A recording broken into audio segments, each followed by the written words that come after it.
everybody, this is Jen. Welcome to my channel. We are going to be doing part 4 on our seed saving series today. In part 3, I showed you how I collect seeds from flowers and herbs and things, and if you haven't watched that video, I will post a link above so you can go ahead and watch that first. Today, I'm going to expound on that subject and show you how to get them prepared for storage. So if you want to know how to get your seeds ready for storage, follow me along right here on Garden Jen's Journey.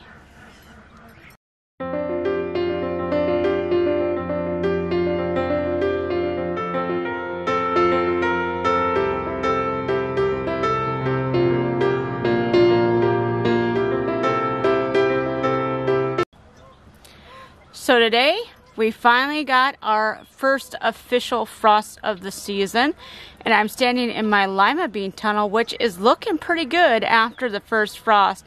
Lima beans are a little more cold tolerant than many of your other beans. Most of my beans have died. But we're not talking about lima beans today. So today, we're going to be talking about flower seeds, how to separate them, and get them ready for long-term storage. So let's head on inside where the fire is warm. Okay, so this is our work surface today. Just so you can kind of see what we are doing. We're going to be separating some different flower seeds. And I'm going to show you basically 2 different types that I'm working with. We have the seed pods on the flowers that form in the middle and make a large seed head like this. This is a purple coneflower seed head. Some of your other flowers form very large seed heads in the middle, like zinnias, gaillardias form their seed head in the middle. And it's a very large seed head, and then in the seed head are lots of seeds. So I'm going to show you how to get the seeds out of here and how to prepare them for getting ready to cure and dry before you put them long term. I also have, this is a bag of bee balm seed heads, and I'm going to show you how you can get the seeds out of here, because the seeds are very, very tiny and there's a lot of plant material in here. So I'm going to show you how to deal with very tiny seeds as well. So this might be just a little bit longer of a video. Just sit back and take notes. Pause, rewind if you need to. Make sure to save this video on your playlist for later so you can refer to it as necessary. So first, I'm going to actually show you how I make my labels for my bags. So you have this label here. It says bee balm, and it works very well for labeling your bags, and you can take them off, put them on, change them around as much as you need to. It's very easy, and I reduce, reuse, recycle. So what I've simply done is I've taken an old scrap piece of cardboard, and this is from a cereal box from cereal that we got, and just cut it into strips, nothing big. And then I take some packing tape,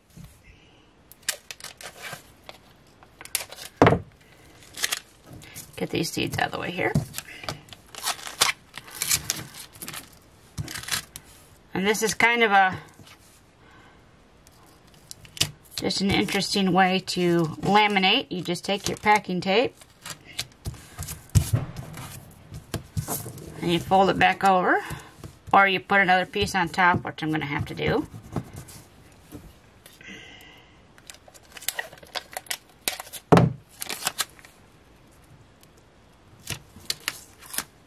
Okay. And now you just have a now laminated piece of board paper here. And I just trim it up a little bit.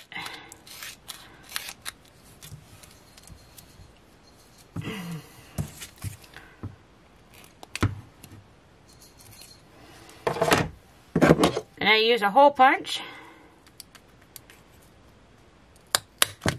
There we go. And then I have a label maker that I use. You could also use a permanent marker if you'd like.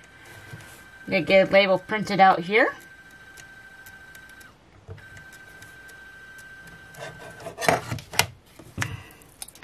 So we have our label.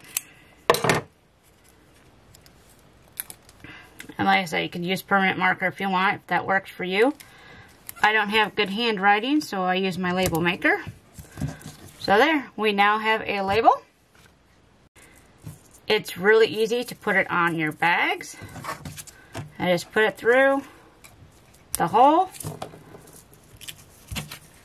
put back around itself, and there. Now our bag is labeled. And you can change the labels. You can even take the label off the bag if you're done using the bag and save them for later. So that's how we label our bags.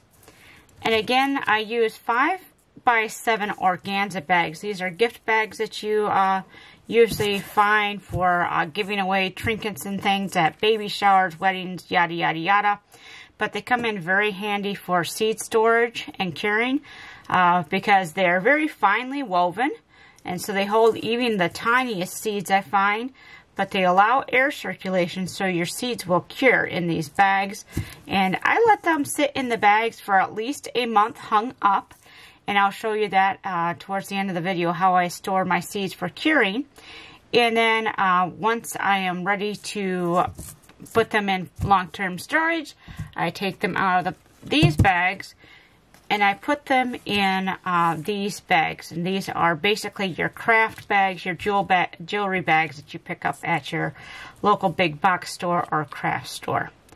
So now that we know how we're going to store our seeds, let's get to separating the seeds from the chaff so we can put them in storage.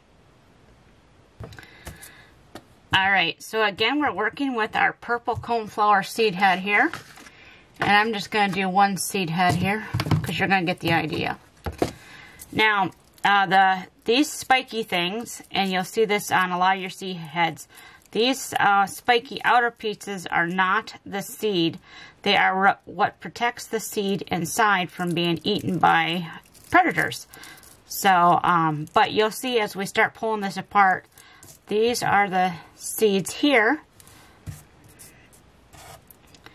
And you'll see we get a ton of them out of just one seed head. So if you have hands that are very sensitive, you might want to wear gloves because these are prickly. These guys do poke. And I have gotten some little blood spots due to these guys.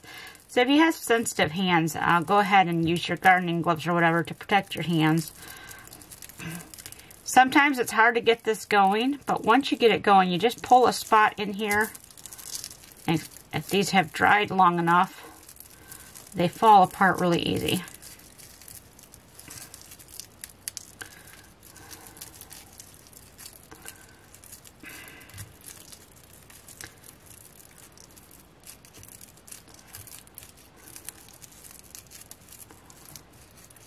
All right, there we go. Okay, so that's basically what's left of the center of our flower. Not much there. It's all here.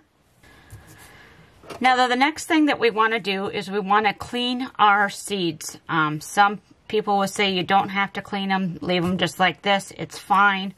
But this takes up a lot of space. If you were to take out all the extra plant material, you're going to condense how much you have to save, and it's going to give you a smaller space that you need for these. That's one reason. Second reason is with all this material, you're trying to get more stuff to dry instead of just concentrate on the seeds that you're trying to get dry. So it's going to take longer to dry, and you're also apt to have molding issues come in because there is so much here that needs to dry. So that's the second reason. The third reason is if you have newbies to gardening who have never gardened before, or maybe they're not familiar with plants, and you go to give these to somebody they might not know what exactly is the seed. And so if you have a lot of this plant material in here, they might think that, oh, these are the seeds, and I plant those. And then they become very disappointed because nothing grows from this. Whereas if you separate them and give them just the seed, they know what it is that they're supposed to plant, and they'll have better results because they're actually planting seed and not plant material. With larger seeds, there's a couple different ways that you can separate your seeds. You can certainly sit in here and you can pick them out by hand, you know, and separate them that way if you want. That's very time consuming. But hey, if you have nothing better to do, you can certainly do that. Just pick them out by hand because they're big enough where you can see the difference. But an easier way to do it, or faster way I should say, is to use air to help separate the seed from the chaff. And with seeds, your heavier seeds will stay on the paper, and then your lighter weight stuff, the plant material, will blow away. Now, if your seeds are about the same weight as your plant material, you will also blow some seeds as well. But if you do it in slow, gentle bursts, that'll be minimal, and you can always pick up what you've accidentally blown off and try again.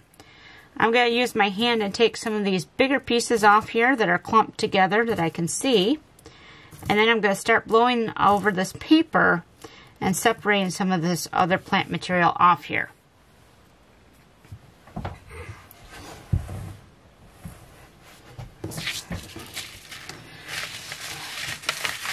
So you kind of cup it.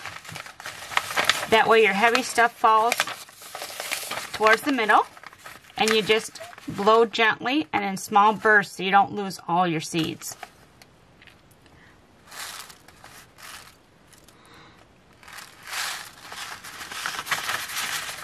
And then shake it back towards the middle so it gets the heavy seeds to fall back towards the middle.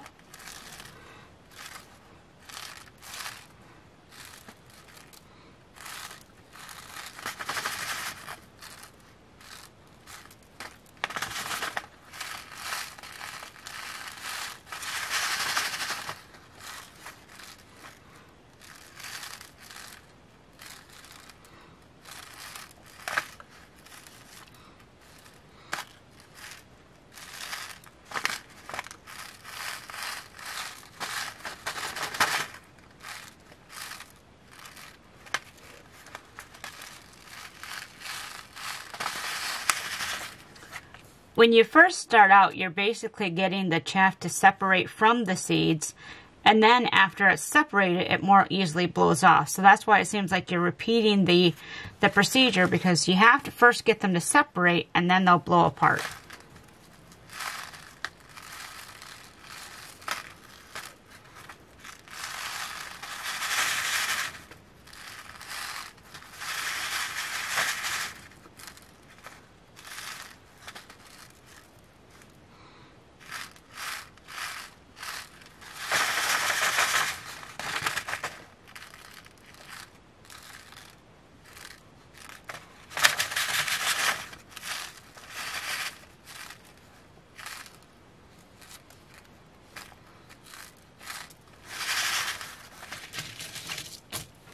Alright, so we got most of the chaff separated. There's still some pieces in here that we can easily remove by hand.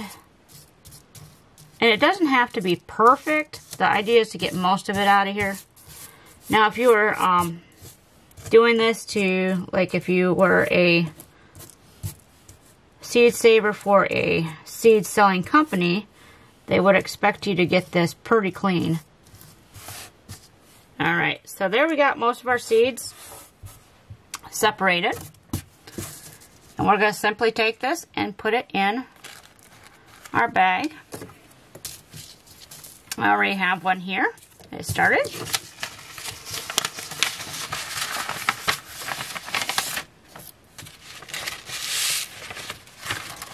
Alright.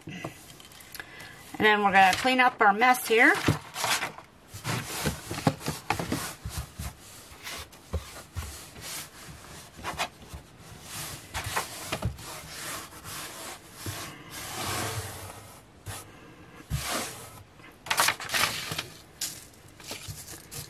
And if you want, you could do this again. You know, if you really want to worry about some seeds there. I'm just going to pick the few out that I see, because this is mostly just chaff, because I was kind of careful on how I did this. So I'll just pick out some of them here. I mean, I have plenty of other seed heads to go through, so if I lose 1 or 2 or 10 off this, it's not an extremely big deal.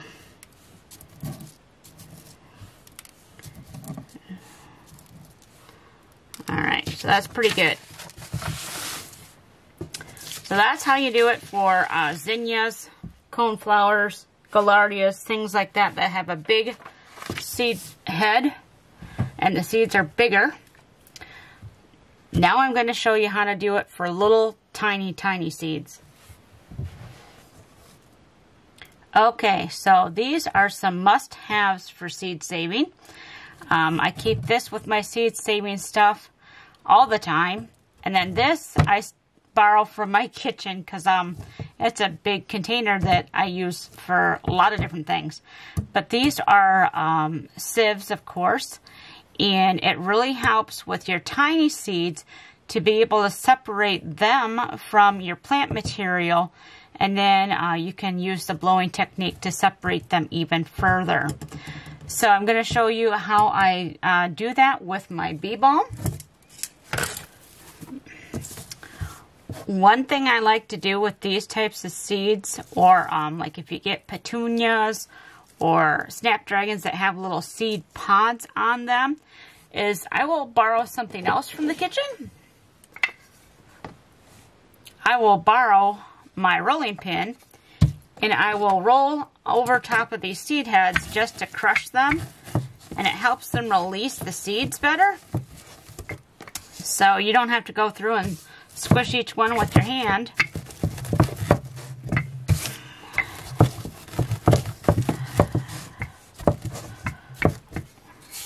Okay. And it just helps release the seeds from the seed pods in there. And then I crush them more with my fingers a little bit just to work them out.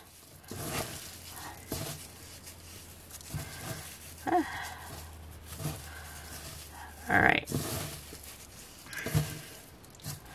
Okay. So I don't know if you can see the little tiny seeds here. And then, of course, the chaff. So this is where having those sieves comes into place.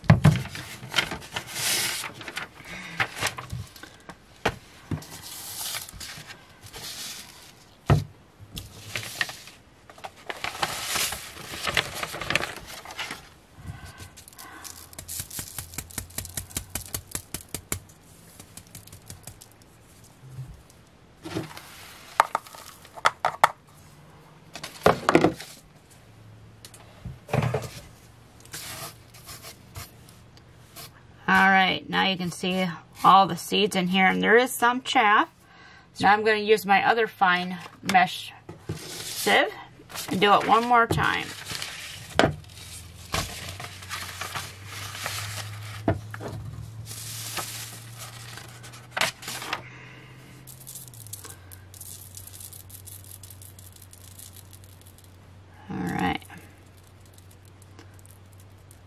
There we go. You can see how much plant material I got out of there by using a finer mesh. Now all we have left is the seeds. So I can take those and I can put them right in my little bag.